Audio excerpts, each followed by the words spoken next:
حضرت عیسیٰ علیہ السلام کو اللہ کا بیٹا کہا جا سکتا ہے یا وہ اللہ کے پیغمبر تھے؟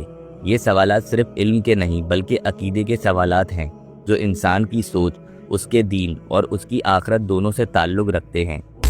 سب سے پہلے بات کرتے ہیں حضرت عیسیٰ علیہ السلام کے پیدا ہونے کے طریقے کی۔ قرآن ہمیں بتاتا ہے کہ اللہ تعالیٰ نے حضرت مریم علیہ السلام کو ایک پاک، نیک اور مقدس عورت بنایا تھا۔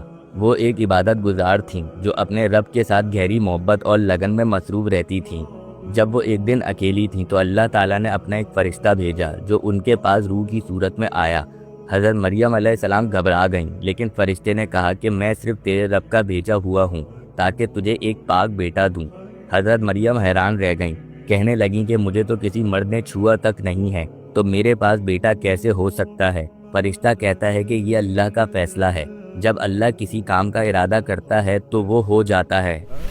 مریم نے کہا، مجھے فرزند کیسے ہو سکتا ہے جبکہ اب تک میرا کوئی شوہر نہیں ہے جو مجھے مس کرے، اور میں بد کردار نہیں ہوں۔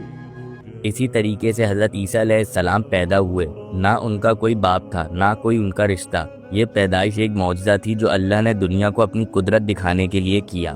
کرسچینٹی کہتا ہے کہ جیزس یعنی حضرت عیسیٰ علیہ السلام اللہ کے بیٹے ہیں۔